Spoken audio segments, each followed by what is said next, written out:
Soal yang pertama, mobil pemadam kebakaran bergerak menuju 1/4 jalan dengan kelajuan 72 km per jam sambil menyalakan sirine.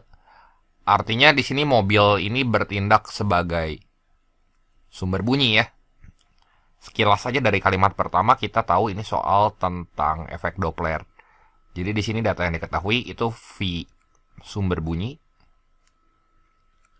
itu sama dengan 72 km per jam ya. Ini kita bagi aja sama 3,6. Jadi ini kan 20 meter per second. Nah, sensor bunyi ditempatkan di perempatan mendeteksi perubahan frekuensi sirine tepat sebelum dan setelah mobil pemadam melewatinya sebesar 67 Hz, 67 Hz ya. Berarti si V sumber sensor bunyi itu pendengar ya.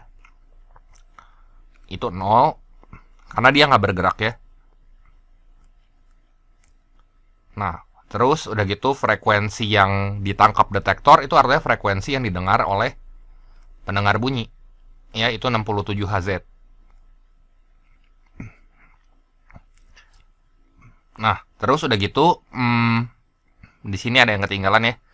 Cepat rambat bunyi di udara saat itu adalah 340.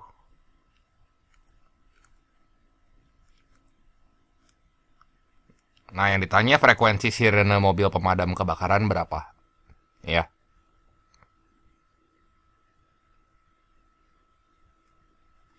Sorry, ini perubahan frekuensi sirene ya. Ini perubahan frekuensi sirene tuh berarti delta F pendengar gitu. Jadi ada deltanya ya. Jadi di sini kita harus tinjau kasusnya. Yang pertama, kasus sebelum mobil pemadam mendekati detektor. Kasus kedua, setelah mobil pemadam mendekati detektor. Jadi kalau misalnya kita punya detektor ya, misalnya ini detektornya gitu. Ya, terus ini mobilnya. Nah, ini mobil mendekati detektor. Dan kasus kedua, setelah mobilnya melewati detektor ya. Jadi ini ada detektor di sini. Nah, ini mobilnya melewati si detektor. Berarti ke sebelah sana. Si sumbernya menjauhi pendengar gitu ya. Yang bulat itu ya detektornya. Nah, otomatis di sini frekuensi yang lebih tinggi adalah ketika si sumber bunyi mendekati detektor ya. Jadi ini V sumber.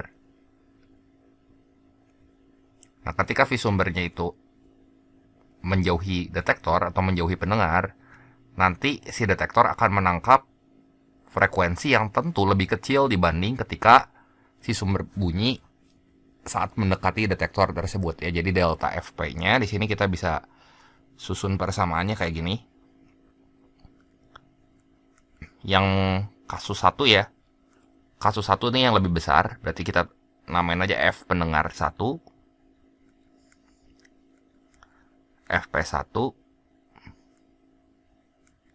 Ya kan? Jadi si detektor ini dia akan nangkep bunyi dengan frekuensi Fp1 dan ketika menjauhi dia akan menangkap bunyi dengan frekuensi Fp2. Ini ya. Fp1 dikurangi Fp2 gitu aja.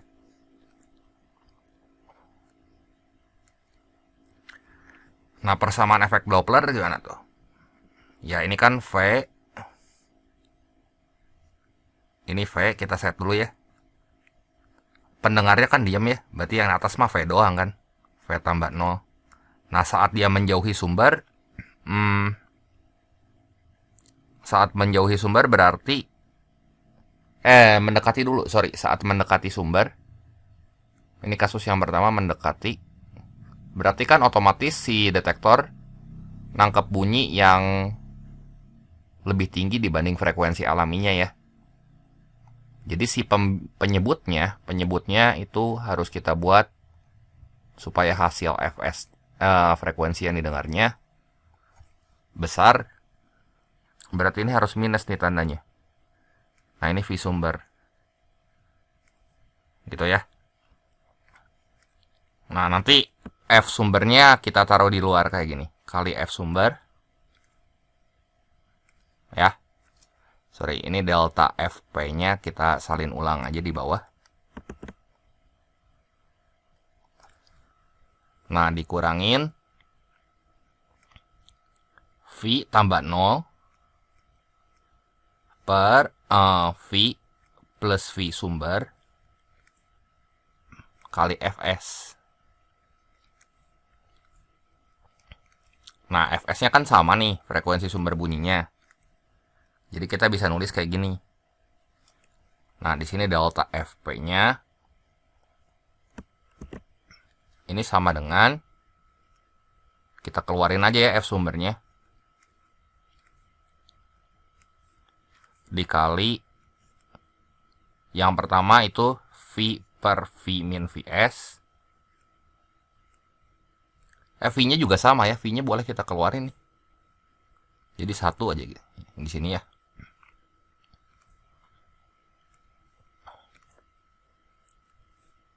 Nanti V-nya kita tulis di sini deh. Kita keluarin juga V-nya. Karena kan pendengarnya diam ya. Ntar, ini kurangin 1 per V plus Vs.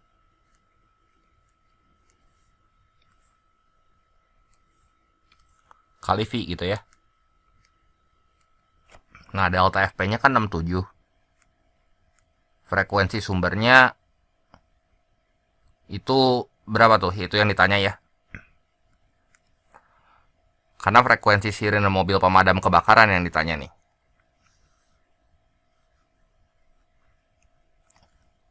Ini dikali 1 per V itu 340. Dikurangin 20 ya. Dikurang 1 per 340 tambah 20 kali 340 ya. Udah, ini tinggal dihitung ya. Jadi gimana nih? Ini tuh 320. Ini 360. Wah, ini harus pakai kalkulator nih buat ngitung Fs-nya ya. Jadi Fs-nya gimana tuh? Jadi 67 per 340 sama dengan F sumber yang mau kita cari. Nah, itu kalau kita samain penyebut jadi gimana tuh?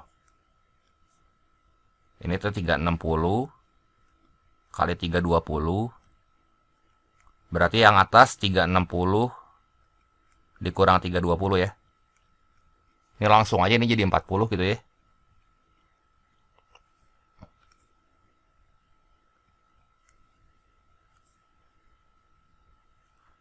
Ini bisa dicoret kan ya. Ini 1, ini 9 gitu. Ya udah, jadi Fs-nya berapa nih? F sumbernya ini juga bisa dicoret nih, 0 sama 0. Jadi tinggal kita kali silang kan. F sumbernya berarti yang ini 67 kali 9 kali 32. 67 kali 9 kali 32 bagi 34. Ada lagi nggak yang bisa dicoret? Nah, udah, ini harus dihitung nih pakai kalkulator berapa ya? Bentar ya, saya hitung pakai kalkulator aja biar cepet ya. 67 kali 9 kali 32 19296 bagi 34. Ya. Nah, ini saya dapat hasilnya 567 ya. 567,5.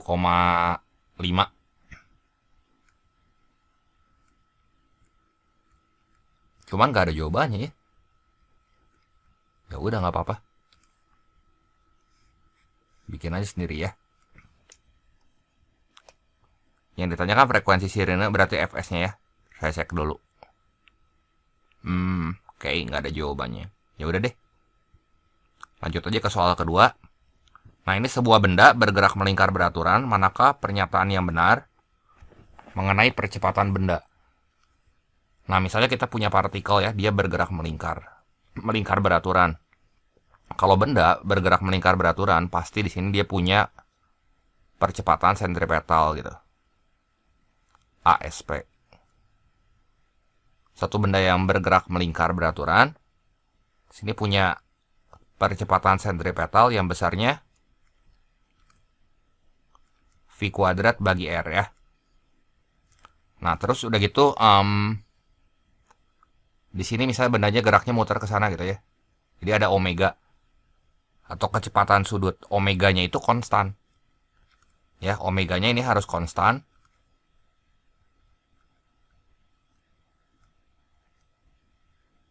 Terus V juga konstan, V linearnya ya. Tapi nggak ada perubahan percepatan. Dengan kata lain, alfanya 0 gitu. Ya. Akibatnya sini percepatan sentripetalnya ya konstan ya.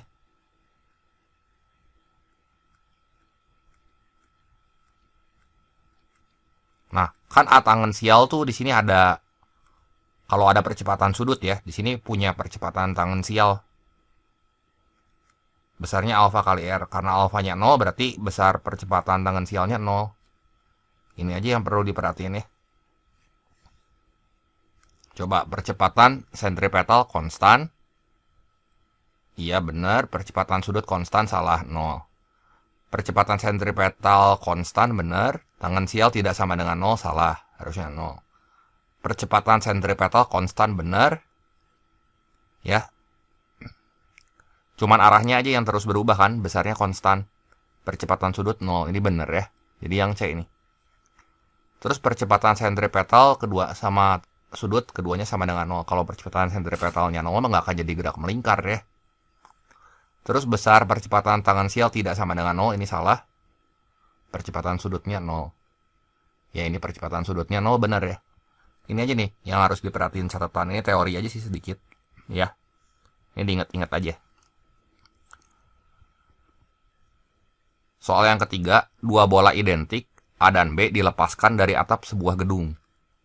Ya, bola A dilepaskan 1 detik sebelum bola B. Jadi bola A dulu ceritanya. Misalnya kita punya gedung di sini. Nah, setelah 1 detik ini bola A misalnya yang warna biru ada di sini gitu. Ya. Ini bola A. Ini bola B. Dilepaskan juga. Coba yang opsi A kita lihat ya. Bola A sedang bergerak turun dengan laju 10 meter per second.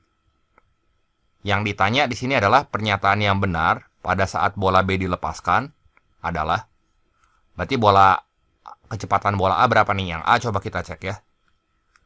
Nah ini buat bola A, saya pindahin dulu. Ini bola A. V0-nya itu 0, T-nya 1, G-nya 10 ya. Berarti VT-nya berapa tuh?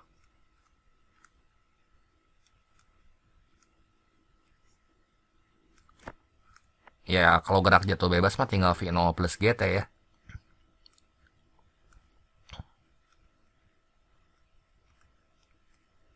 Jadi VT-nya sama dengan V0-nya tuh 0 plus 10 kali 1. Ya udah VT-nya 10. Bergerak turun dengan laju 10. Ya bener ya. Ya udah opsi yang lain gak usah kita cek lagi. Ini bener tuh, si A-nya lagi bergerak turun kan ke sini. Dengan lajunya 10. Jadi jawaban yang tepat di sini yang A. Soal nomor 4. Dadang sedang melakukan perjalanan dari kota A ke kota B dengan kecepatan rata-rata 58 km per jam. Ya. Jadi di sini kecepatan rata-ratanya 58. Terus kemudian ia kembali lagi dari kota B ke kota A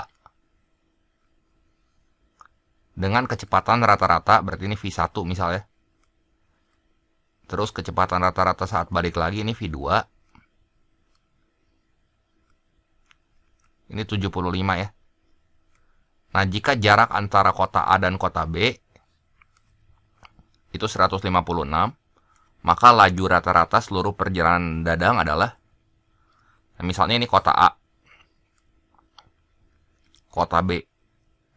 Nah, berarti dia dua kali menempuh lintasan ya di sini dari A ke B, terus balik lagi dari B ke A gitu kan. Yang ditanyanya kelajuan rata-rata, berarti V itu sama dengan jarak total dibagi waktu tempuh.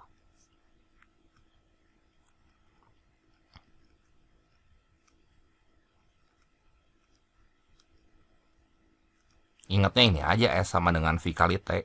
Berarti kalau buat nyari waktu tempuh tinggal S bagi V aja. Jarak totalnya berarti 2 dikali 56. Kenapa? Karena ini kan 2 kali 156 ya. Karena itu kan jaraknya 156 km. Ya. Berarti buat berangkat butuh 156, buat pulang juga 156. Terus dibagi waktu tempuhnya, jarak yang pertama ya, ini waktu tempuhnya kita pakai yang ini nih.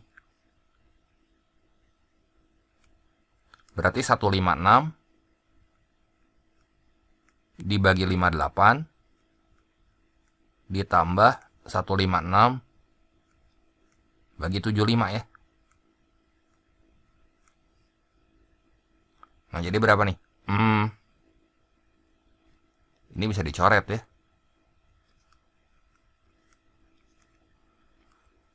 Nah, jadi gimana tuh? V-nya sama dengan 2 dibagi, ini samain penyebut dulu deh. Kalau nggak 58 sama 75-nya ini kita tulis gini, 58 kali 75, berarti 75 tambah 58. Berapa tuh? 75 tambah 58. 133 ya. Jadi ini 2 kali 58 kali 75 dibagi 133. Gitu ya. Ini 2 kali 58 kali 75 dibagi 133. Ini teh 8.700 dibagi 133 ya.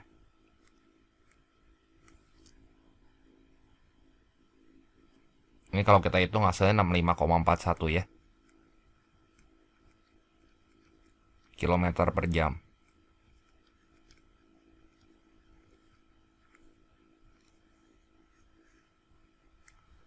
Jadi jawaban yang tepat yang D.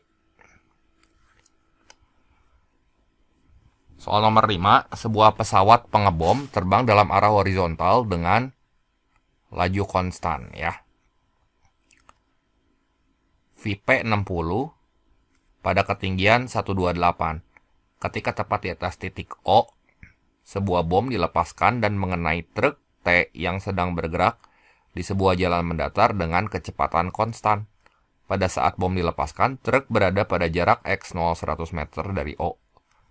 Jika tinggi truk tersebut adalah 3 meter, maka laju truk VT adalah berapa? Artinya di sini laju si bom, jarak yang ditempuh oleh bom itu mesti sama dengan jarak yang ditempuh oleh truk. Kalau gerak parabola dalam arah horizontal atau arah mendatar, mah tinggal V pesawat aja kali T ya. Terus jarak yang ditempuh truk di sini berarti sama dengan, kalau kita lihat jaraknya tuh kan dari sini X0 ditambah jarak tempuh pada selang waktu T kan. Jadi X0 ditambah V truk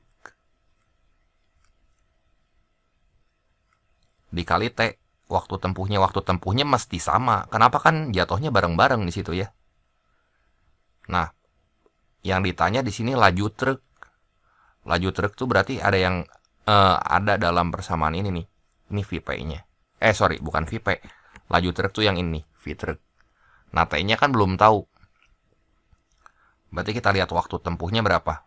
Nah, ingat aja di sini kan ada cara cepat buat nentuin waktu pada gerak jatuh bebas. Itu rumusnya akar 2H per G. Nah, tinggi truk tuh 3 meter, berarti jarak jatuhnya bom ke bawah, ke sini ya. Berarti 128 kurang 3 dong. Berarti hanya 125. Ya, berarti ini sama dengan akar 2 kali 125 dibagi 10. 250 bagi 10, 25 akar 25, 5 ya. Berarti P-nya kan 60. T-nya 5 detik. Ini sama dengan X0-nya itu 100 ya. Lihat yang saya kuningin. V-truknya yang ditanya. Ya, ini yang ditanya. Kali 5. Jadi ini 300 sama dengan 100 tambah 5 VT. Nah, jadi 200 sama dengan 5 VT. VT-nya sama dengan 40 ya.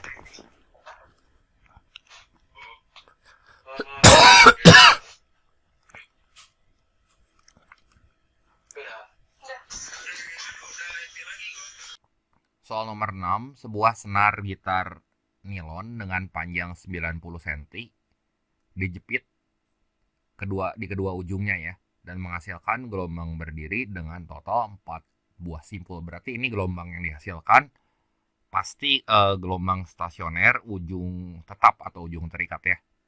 Ini kita gambar dulu aja ya.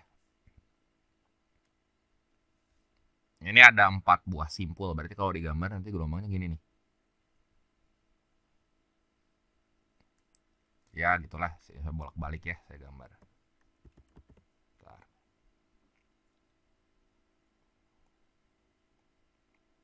Nah gini ya, 4 buah simpul.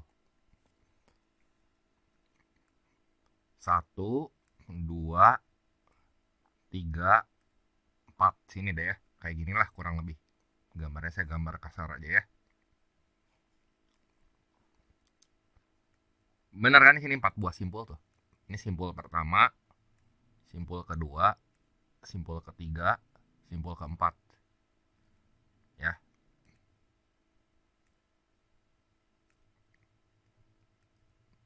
Panjangnya 90 cm. Segini 90.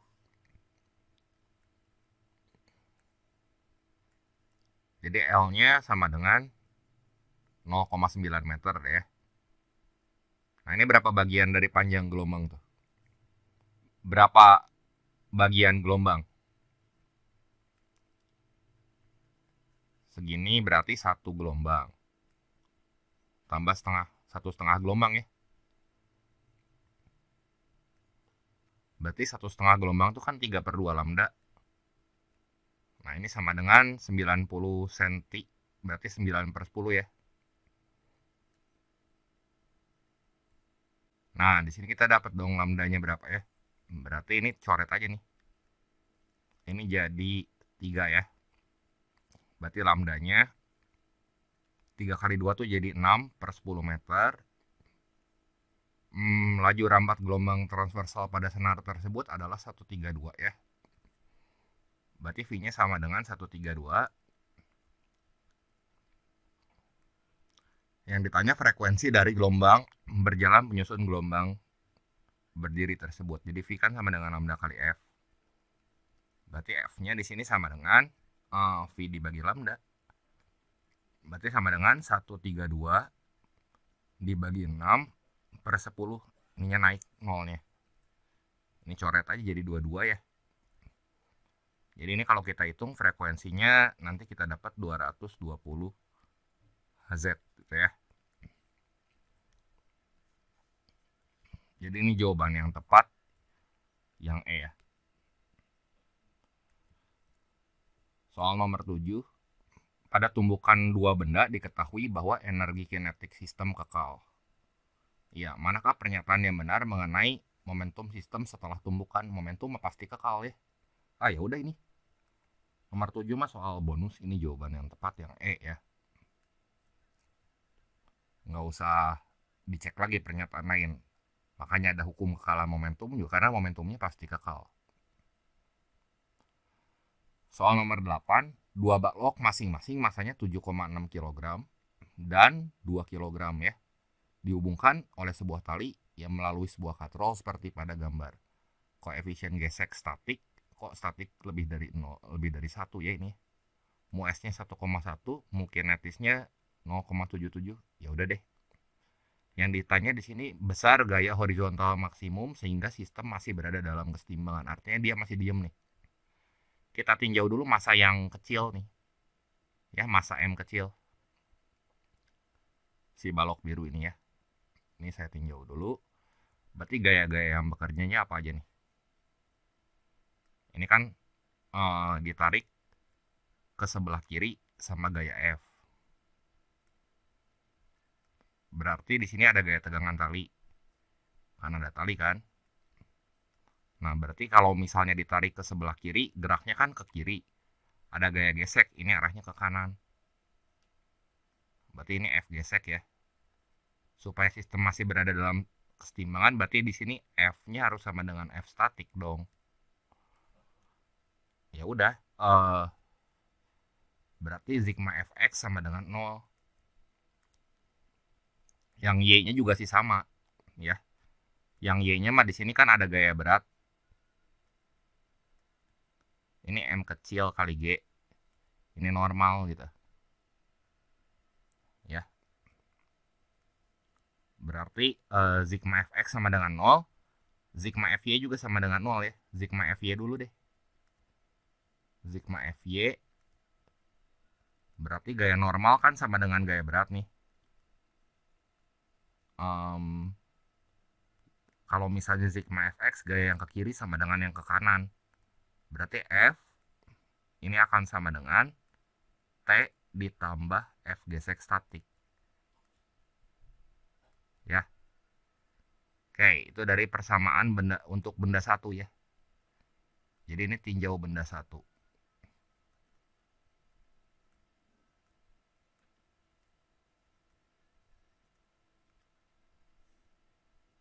Ya, benda yang warna biru. Nah, sekarang kita tinjau benda yang bawahnya. Lantainya licin ya. Yang kasar kan cuma permukaan balok aja. Kan di sini dikasih tahu lantai licin ya. Nah, berarti balok yang besar yang M itu. Nah, di sini kan ditarik sama gaya tegangan tali T. Terus ada gaya gesek juga yang bikin si benda ini seimbang, tapi arahnya harus berlawanan dengan Fs yang ini. Berarti Fs-nya kudu ke sebelah kiri ya. Ya udah aja karena nggak ada gaya gesek antara balok M besar dengan lantai, ya kita nggak usah tinjau komponen gaya searah sumbu Y ya. Sumbu X aja. Berarti sigma Fx buat massa yang besar ini ya balok yang ini nih. Ya, itu berarti sama Fs-nya sama dengan T gitu aja. Gaya ke kiri sama dengan gaya yang ke kanan. Saya tulis dulu sebentar ya. Nah, ini saya warnain dulu. Ini sama dengan 0. Berarti di sini ya T sama dengan F gesek statik. Ya udah berarti di sini kita ganti aja T-nya sama F gesek statik ya. Jadi ini F statik tambah F statik gitu.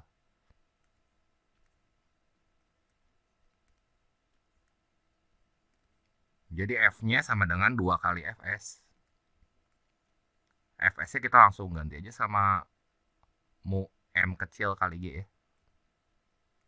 Berarti F-nya sama dengan 2 kali mu-nya pasti pakai yang mu statik karena kan masih berada dalam kesetimbangan.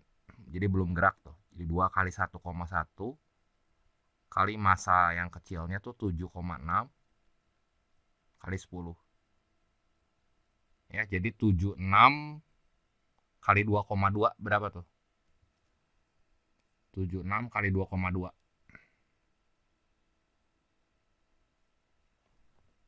167,2 ya.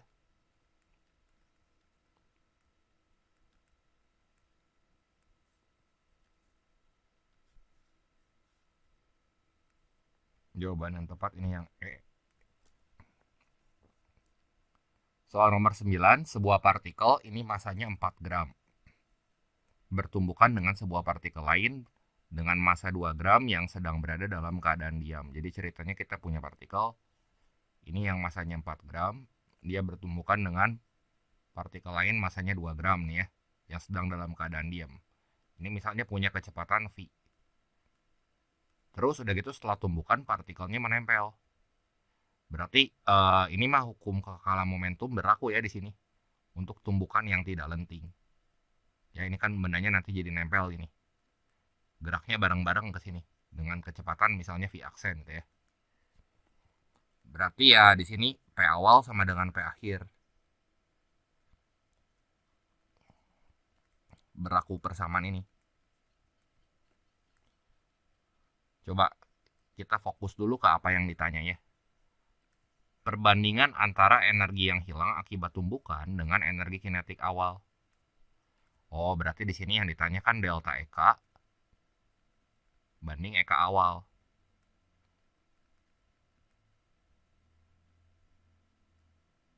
EK awal, delta EK berarti kan ini EK akhir.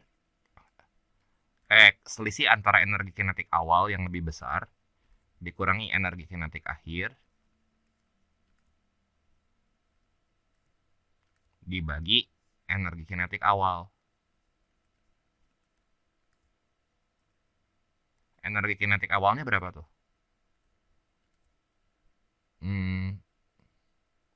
Berarti yang ini delta EK-nya ya. Per EK awal, ini langsung aja saya bisa tulis gini dong. 1 dikurangi EK akhir bagi EK awal.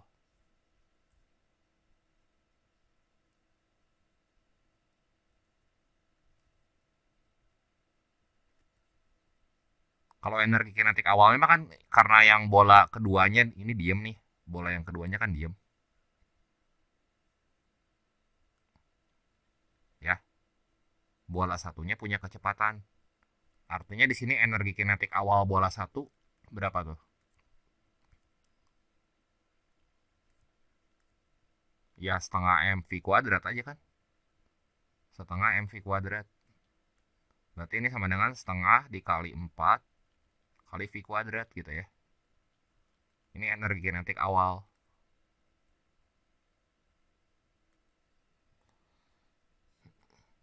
Jadi 2v kuadrat ya. Ini sama dengan 2v kuadrat.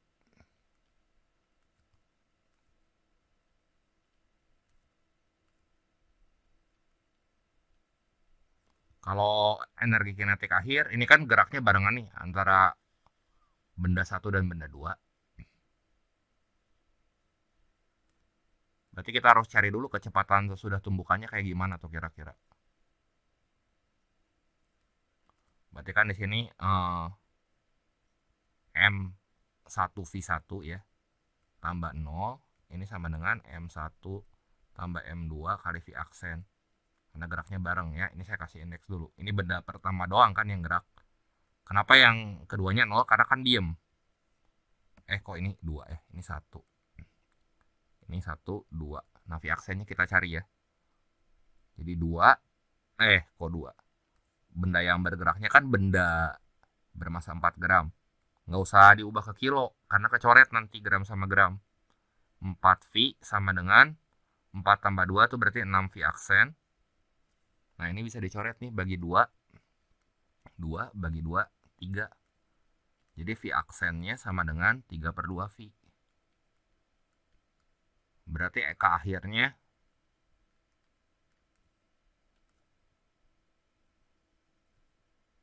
itu sama dengan setengah dikali massa total ya. Massa total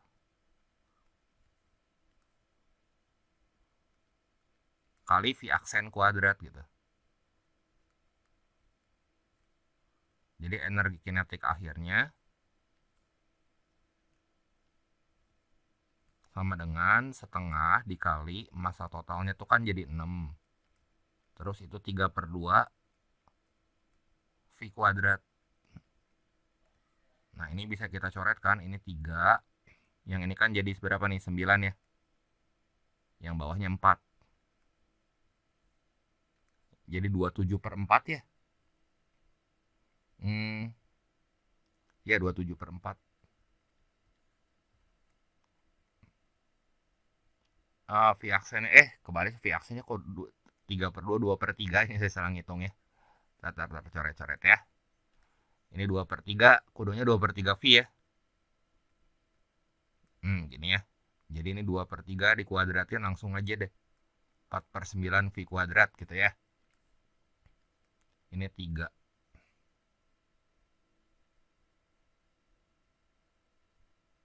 Bagi 3 ya. Ini 3. Ini coret. Jadi 4/3 V kuadrat kan. Ke akhirnya. Setengah kali 6, 3. Kali 4/9, berarti 4/3 ya. Benar, cocok. Ini 4/3 V kuadrat. Ya udah, berarti ini berapa nih delta EK-nya? Ini bisa kita carikan delta EK. Bentar, ini saya copy dulu ya. Delta EK berarti sama dengan 1 dikurangin yang akhir tuh 4/3 ya. Yang akhir ya 4/3 V kuadrat dibagi 2 V kuadrat. Berarti ini coret 1 kurang 4/6 ya.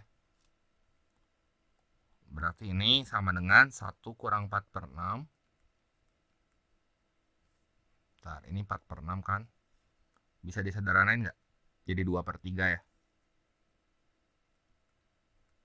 Ya udah 1/3, 1/3 nih. Jadi jawabannya yang tepat ini yang E ya. Soal nomor 10, sebuah balok, ya ini sebuah balok maksudnya dengan massa M1 meluncur di atas meja licin. Meluncur berarti udah pasti gerak ya baloknya. Terhubung oleh tali tak bermassa melalui katrol tak bermassa dan bebas gesekan ke sebuah bola yang tergantung dengan massa M2. Jadi ada bola di sini tergantung dengan massa M2 ya. Artinya si bola ini nanti bakal punya gaya berat yang arahnya ke bawah gitu ya. Besarnya ya M2 kali G. Selain itu si bola ini kan ditahan sama gaya tegangan tali nih. Di sini juga ada gaya tegangan tali ya. Berarti untuk benda satu, persamaan yang berlaku karena dia meluncur bergerak. Berarti T itu sama dengan M1 kali A. Terus persamaan free body diagram buat benda yang kedua, yang ini. Ya sigma Fy aja sama dengan M2 kali A ya. Sama dengan M2 kali A.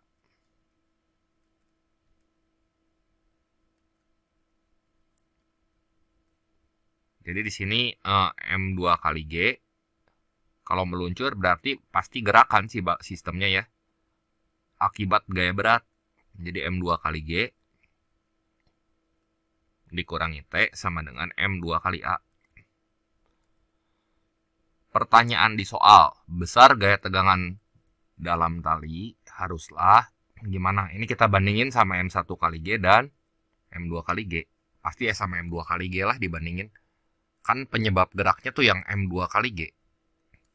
Jadi si T-nya, tegangan talinya di sini itu sama dengan M2 kali G dikurang M2 kali A.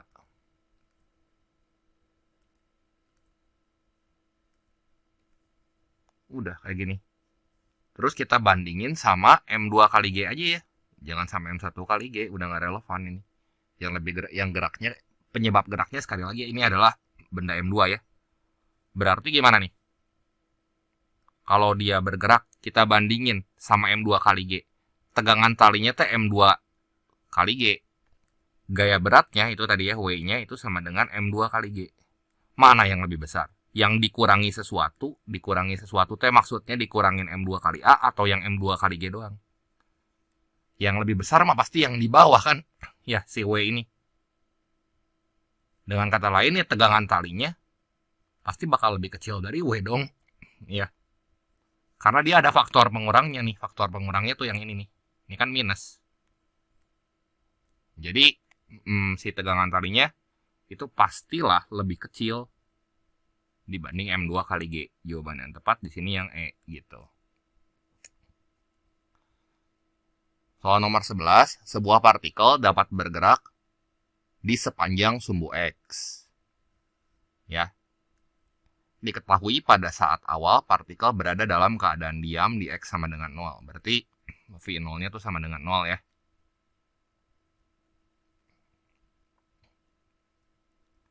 Terus ini adalah grafik percepatan terhadap waktu. Pada selang waktu 5-10 partikel tidak bergerak. Selang waktu 5-10 ya. Berarti lihat yang ini nih. 5-10. Mula-mula ya. Si partikelnya saat detik ke 0 itu tuh punya percepatan sebesar 2 ya. Terus selama 5 detik pertama tuh dari 0 sampai 5 yang ini. Kecepatannya berapa tuh di detik ke-5? Vt-nya sama dengan V0 plus AT kan? V0 plus AT. Jadi berapa nih?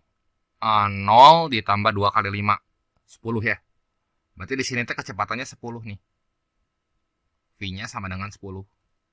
Terus dia nggak berubah tuh dari detik ke-5 sampai detik ke-10 terus aja 10. Ya, si kecepatannya. Jadi kalau dibilang partikelnya tidak bergerak ya salah. Nah, kalau kita gambar grafik fungsi kecepatannya ya. Si partikelnya di detik ke-5 sampai ke-10 dia punya kecepatan yang konstan gitu. Ini detik ke-0 kecepatannya 0 gitu ya. Berada dari keadaan diam. Terus dia naik sampai 10 di sini. Misalnya di grafik V terhadap T. Terus dari 5 sampai 10, detik ke-5 sampai 10 T di sini detik ke-5 misalnya. Nah, ini detik ke-10-nya di sini.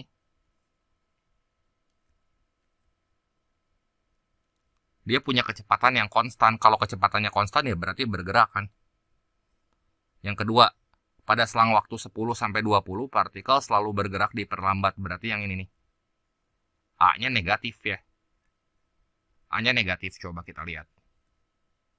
Pernyataan kedua ya. Berarti di detik ke-10 itu jadi kecepatan awal. Di detik ke-10 kan kecepatannya di sini 10 meter per second kan. Ya ini mungkin saya hapus dulu ya. Sampai detik ke-20 gimana tuh kira-kira? Selalu bergerak diperlambat nggak? Berarti itu V0-nya sama dengan 10 sekarang. Saya ditulis di bawah aja ya. V0 sama dengan 10.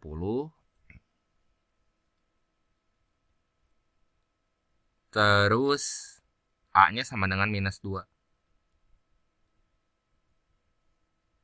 Ya, berarti dia akan mencapai si bendanya akan diam di mana nih? Ini Vt-nya sama dengan V0 plus AT yang ngikutin lagi pakai rumus ini nih. Vt sama dengan V0 plus AT ya. Ini saya salin ulang aja yang ini ya. V0 plus AT. Saya tulis aja deh. Sama dengan V0 plus AT yang jadi V0-nya berarti kan 10. Ya diperlambat sih si bendanya ya. 10 ya kan minus 2.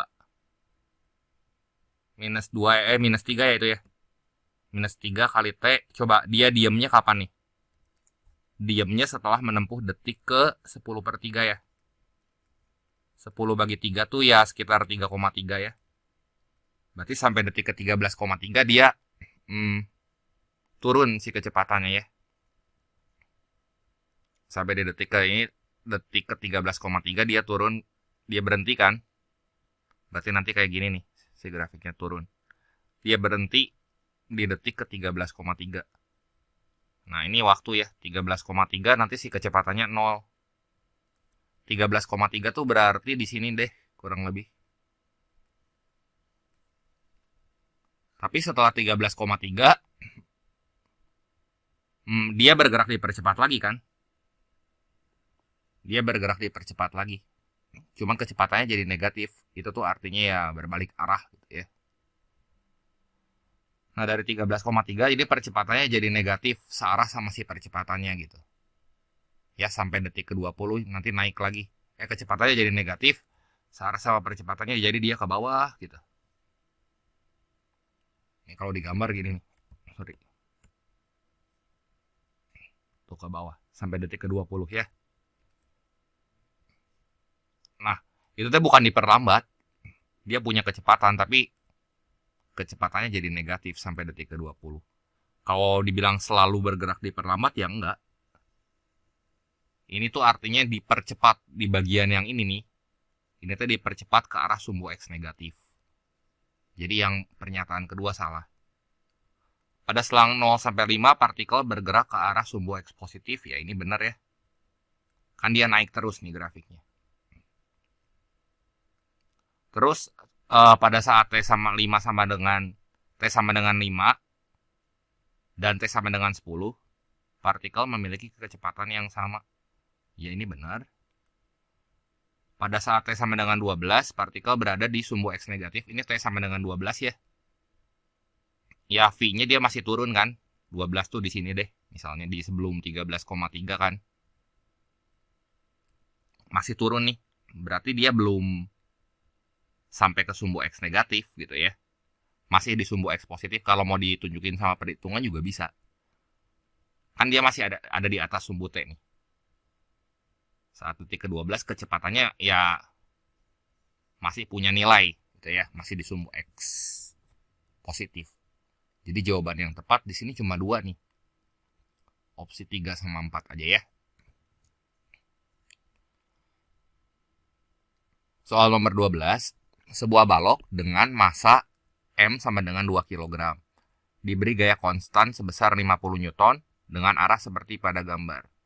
Tan theta 3/4, berarti tetanya 37 derajat ya. Koefisien gesek statis dan kinetis 0,4 dan 0,3.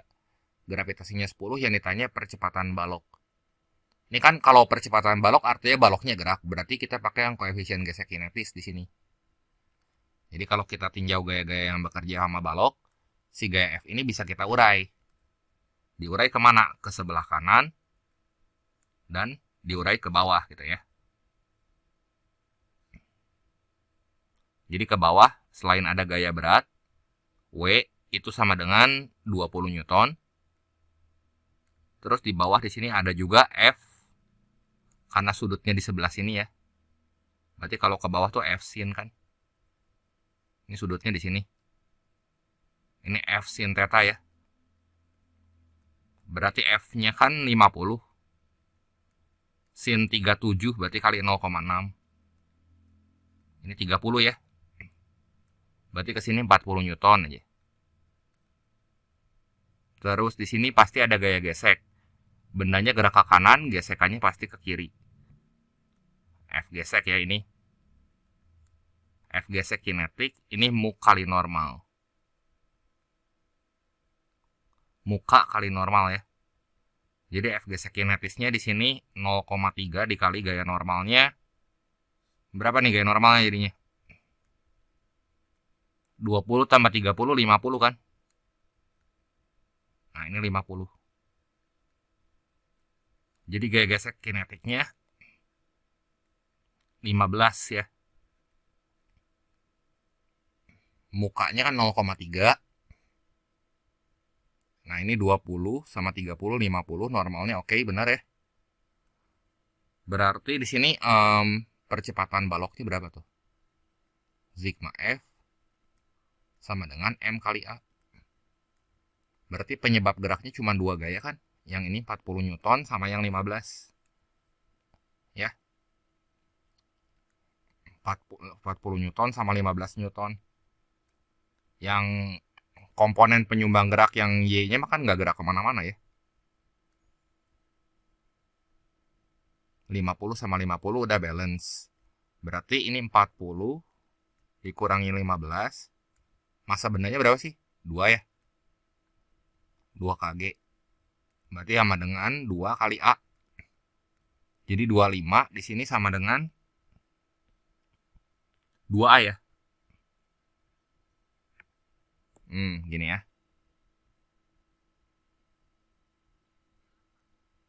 Ini 25 sama dengan Tar ya.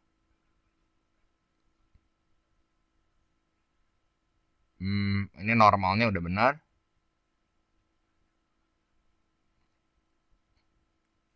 Dua A gini ya. Jadi berapa tuh? A-nya 12,5 ya harusnya. Meter per second kuadrat. Cuman nggak ada jawabannya, ya udah bikin sendiri aja ya. Kelas ya. Ini si lantainya kasar ya, makanya ada gaya gesek statik. Sampai ada gaya gesek kinetik ya. Statik sama kinetik ada sih, makanya bendanya bergerak. Ini 12,5 mungkin maksudnya ya. Tapi ya udah deh. Kalau nggak ada pilihannya, kita pilihnya mendekati aja 12 pilihnya ya. Soal nomor 13, sebuah balok bermasa 2,5 kg meluncur dari puncak bidang miring. Jadi kayak gini nih. Ini ada balok. Ceritanya gini ya. Meluncur dari puncak bidang miring.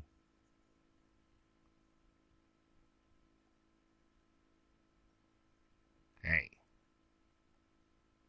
Tan alfa 3/4 berarti sudutnya sama 37. Ya, laju awalnya 1. Koefisien gesek statis dan kinetis ini 0,5 sama 0,2. Cuma 0,5 jelas udah nggak kepake karena dia gerakan. Kelajuan balok setelah meluncur sejauh 1 meter. Berarti kita pakai rumus aja. Rumus ini aja. Vt kuadrat sama dengan V0 kuadrat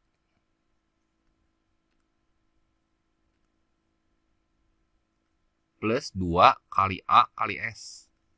Nah, buat dapat percepatannya gimana? Kita lihat nih si balok ini. Gaya yang bekerjanya apa aja? Ini baloknya kan masanya 2,5 kilo ya. Berarti di sini bakal ada gaya berat arahnya ke bawah. Nah, ini 25 ya. Kalau diurai ke sini berarti di sini ada W sin. Ya, berarti W sin alfa berapa tuh? 25 kali sin 37 ya. Itu tuh sama dengan 25 kali 3/5.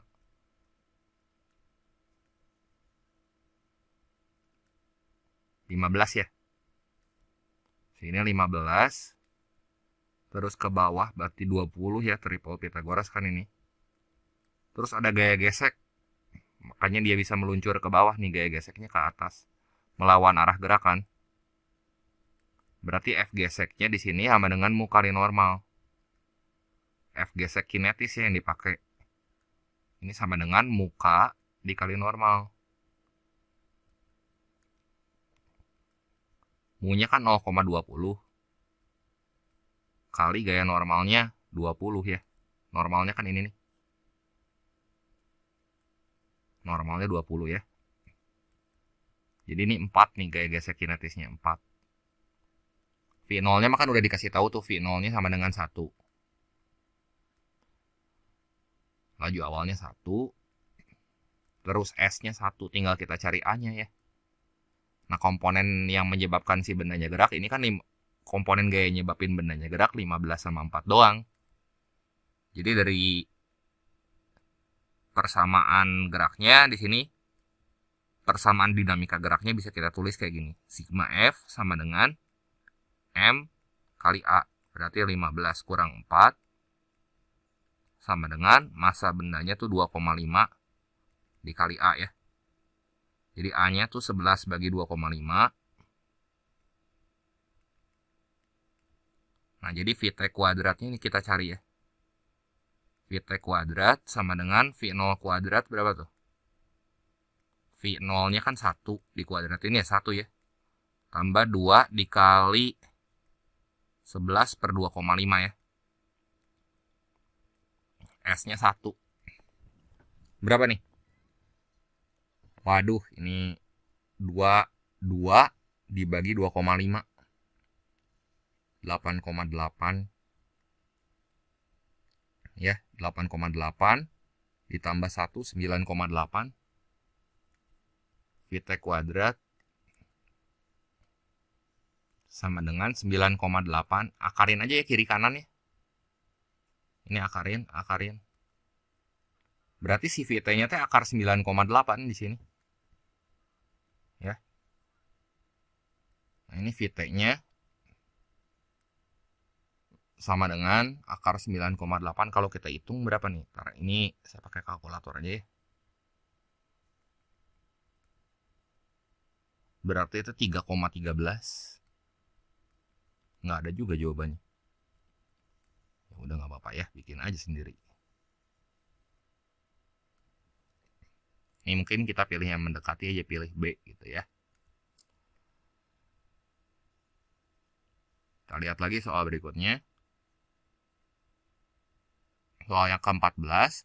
Sebuah motor memiliki laju awal 7 meter per second dan diperlambat menjadi 2,5 meter per second dalam waktu 5 detik. Berarti V0-nya di sini sama dengan 7. Diperlambat menjadi 2,5 meter per second. Berarti VT-nya 2,5. Dalam waktu 5 detik berarti T-nya 5. Terus diketahui jari-jari motor tersebut adalah 0,5 meter. Berarti R-nya 0,5. Udah SI semua kan ini?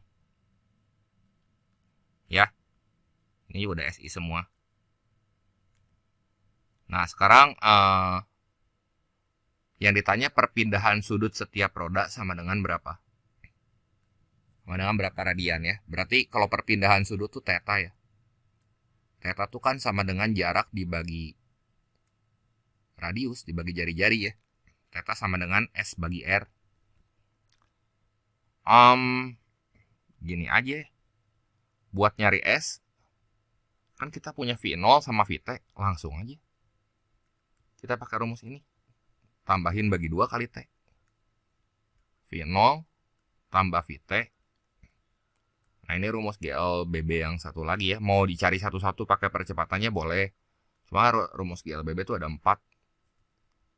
Nah, ini kayak gini kali T ya. Ini S-nya tuh. Ini biar gampang langsung aja. Pakai cara ini V0 tambahin VT. Bagi 2 kali T gitu. Ya. Terus dibagi R gitu. Bagi R ya bagi per R aja. Udah di sini tinggal masukin angka. V0-nya 7. VT-nya 2,5 dibagi 2 kali T-nya tuh 5, R-nya 0,5 ya.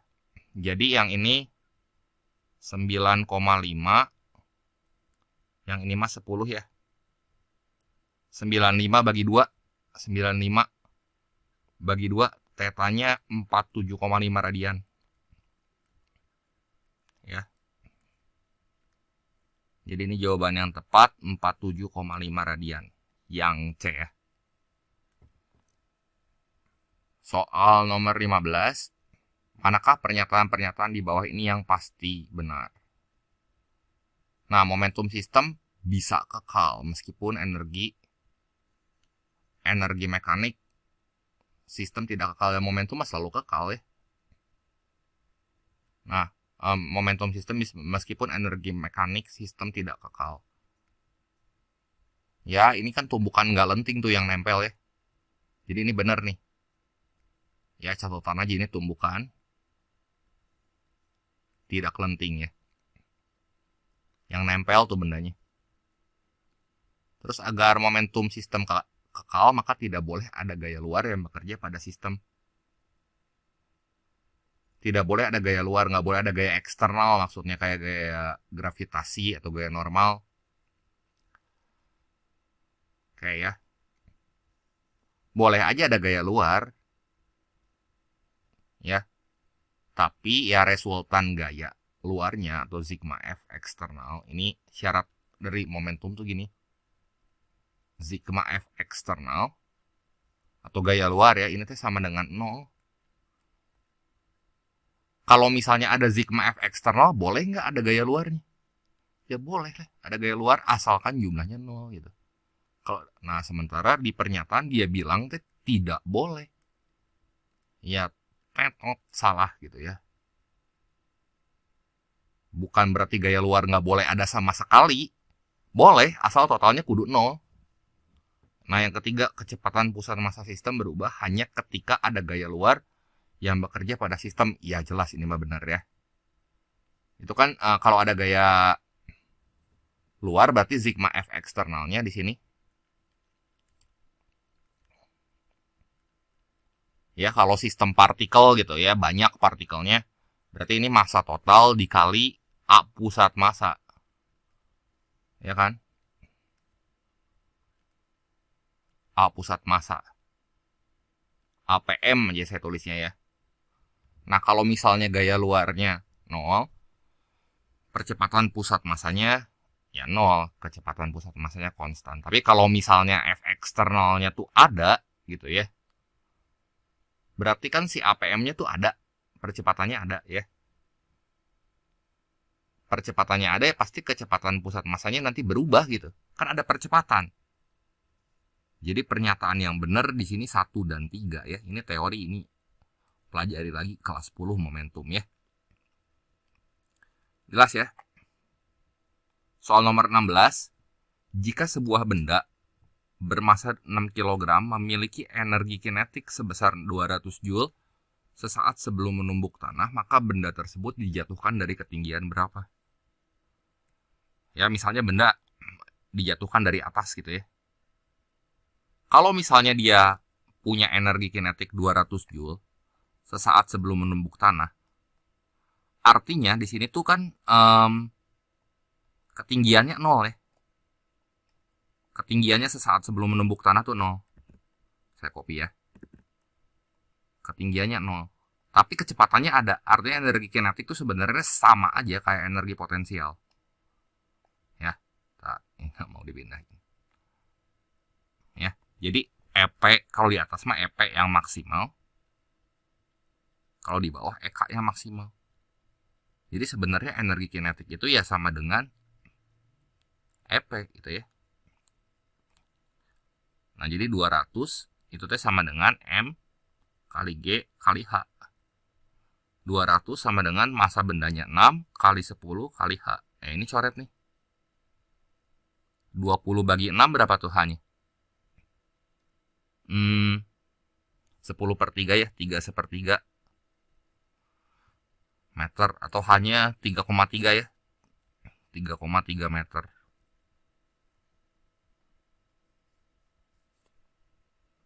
Jadi jawaban yang tepat yang E ya. Soal nomor 17, seorang pemilik toko memasang papan iklan bermassa 6 kg di depan tokonya. Berarti di sini ada gaya berat nih. Ini 60 ya, gaya beratnya 60 Newton. Dan menggantungkannya pada ujung suatu batang ringan yang panjangnya 1 meter. Batang dapat diabaikan masanya dan diengselkan di titik O. Gitu.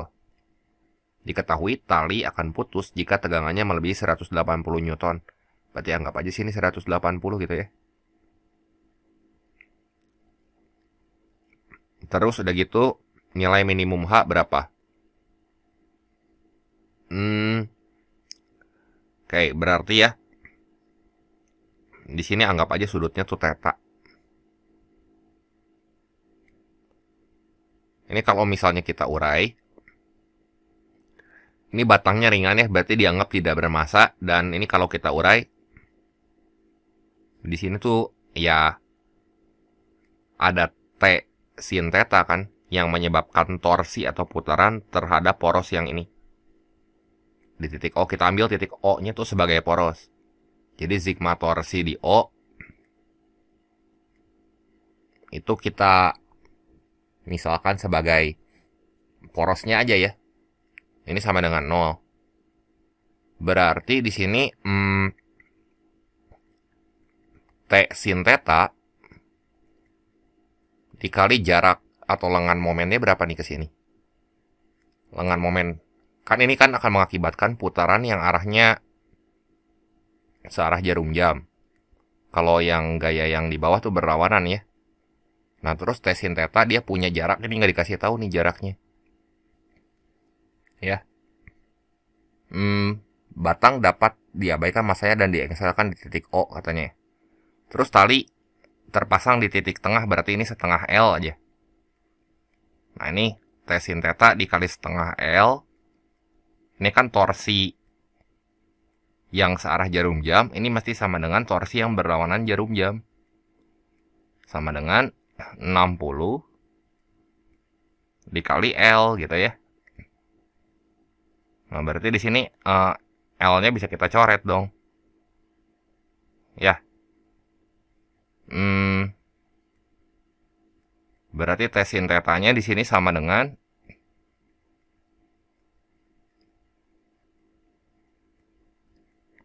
60 kali 2 aja. 60 kali 2 berarti 120 ya. Terus tegangannya berapa sih? 180 T-nya. Kan dikasih tahu nih. Nah, jadi nilai sin theta-nya berapa? Bagi 60 aja masing-masing. Yang ini kan 2. Bagi 60, 3 ya. Jadi sin theta-nya tuh sama dengan 2/3. Panjang batangnya 1 meter kan? Oke, berarti sin theta-nya 2/3. Nah, kita lihat segitiga siku-siku yang ini nih ya. Yang ditanyakan nilai minimum H-nya.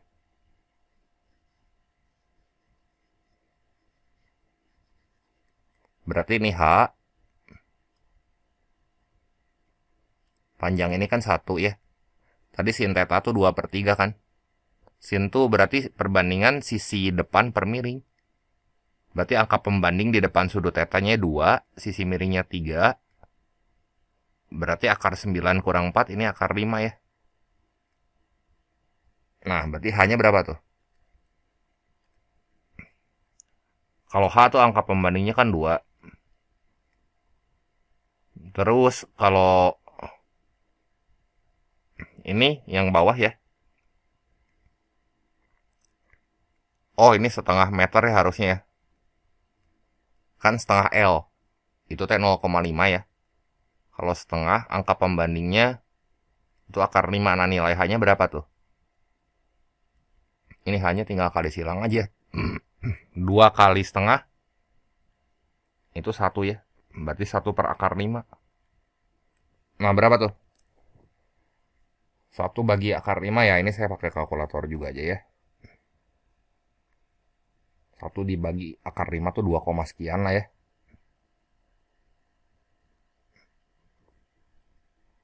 Nah, ini kalau saya hitung hasilnya 0,447, 0,45 berarti nih. Ini jawabannya yang D ya. Soal nomor 18, sebuah senar gitar nilon dengan panjang 90 cm dijepit kedua ujungnya. Ini soal yang tadi ya.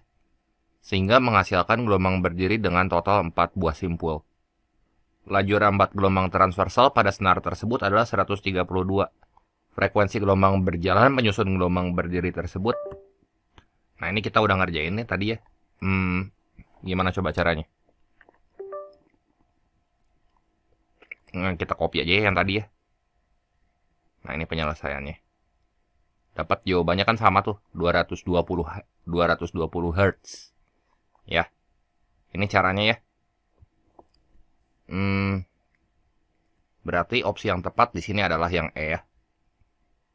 Kita lanjut lagi ke soal berikutnya. Soal nomor 19. Sebuah balok bermasa 2 kg. Diberi gaya konstan sebesar 10 Newton. Ya, tan theta sama dengan 3/4. Nah, di sini jika diketahui koefisien gesek statis dan kinetis antara balok dan dinding masing-masing 0,6 dan 0,5, serta percepatan gravitasi G10, yang ditanya percepatan balok berapa. Berarti di sini kan ada gaya berat nih. Gaya beratnya mah ya 20 lah ya, jelas. Dari mana 20? Ya kan masanya 2 kilo ya. Nah, ini kalau kita urai si gaya F-nya berarti satu ke sebelah kiri, satu lagi ke atas kan. Yang ke kiri berapa tuh? Kan tetanya 37 derajat. Ya. Berarti kalau F cos theta berapa tuh? Yang cos mah yang ke atas ya. Ini kalau diuraikan satu ke atas, satu lagi ke sebelah kiri. Berarti F cos theta 10 dikali cos 37. Berarti kali 4/5. Itu 8. Yang F sin theta-nya itu 10 dikali 3/5 ya. Itu 6 ya. Berarti yang ini 6. Yang ini 8. Nah, kita lihat ya. Si baloknya punya gaya berat 20 didorong ke atas 8. Berarti nanti arah gerak si baloknya kan bakal ke bawah. Ya nggak? Ini bakal ke bawah nih geraknya. Kalau geraknya ke bawah berarti gaya gesek tuh harus ngelawan arah gerak. Ini percepatannya ke bawah nih. Nah, berarti gaya geseknya nanti arahnya kudu ke atas, ke sini. Gaya gesek ya. Nah, besar F itu sama dengan mu kali normal kan. Pakai gaya koefisien gesek yang kinetis. Yang kinetis tuh yang lebih kecil dari statis. Yang ini nih yang kinetis 0,5 nih. Berarti ini mu statik kali normal. 0,5 kali 6 aja. 3 ya. 0,5 dikali 6 ya 3, bener ya. Ya udah, berarti sigma Fy sama dengan M kali A, arahnya ke bawah. Kita ambil arah ke bawah positif aja ya. Fy, sigma Fy sama dengan M kali A. Berarti 20 ke bawah, 8 ke atas. Jadi 20 kurang 8 kurang 3, 20 kurang 11 ya. Masanya 2, ini A. Jadi 9 sama dengan 2A. Ya, si A-nya 4,5 meter per second kuadrat, arahnya ke bawah ya. Ke bawah.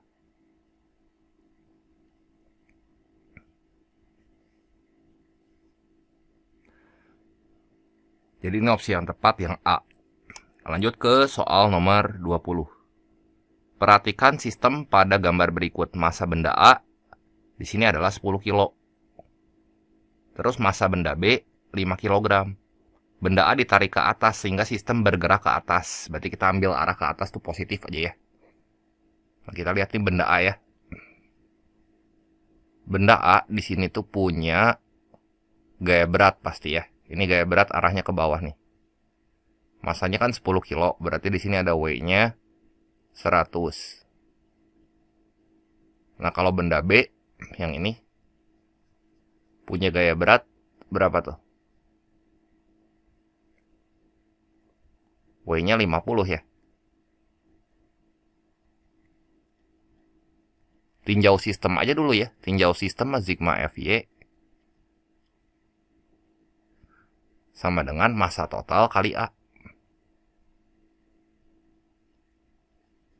M total kali A. Kalau tinjau sistem, gaya luar yang kita lihat, gaya dalam tuh T2-nya nggak usah kita lihat gitu.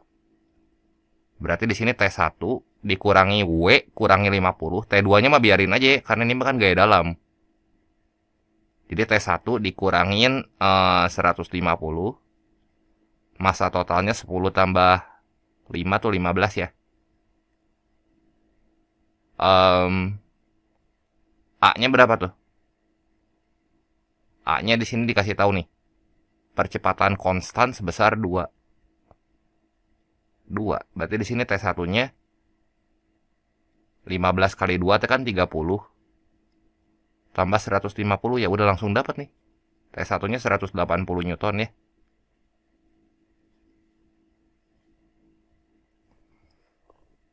Lihat soal nomor 21 ya.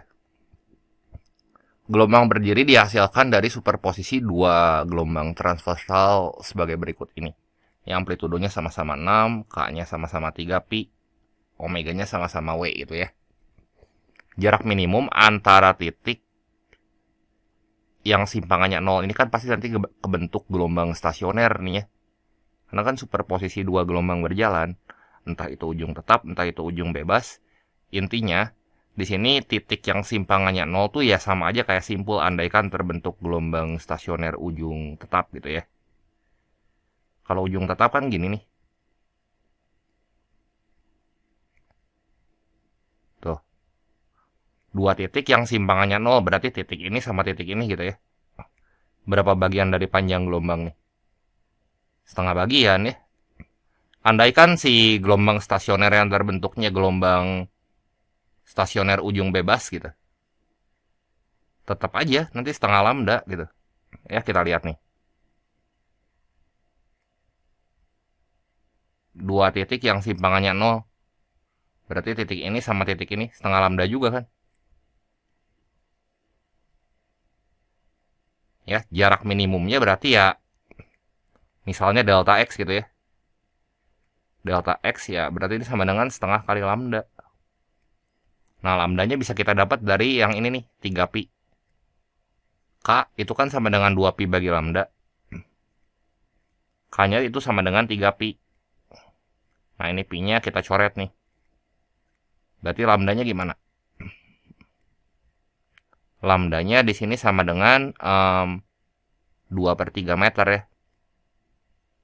Berarti delta X-nya di sini sama dengan setengah dikali 2/3. Ya. Ini kalau kita hitung delta X-nya 1/3 meter ya. 1/3 meter tuh ya 0,33 ya. 0,33 tuh yang D. Ini opsi yang tepat yang D ya.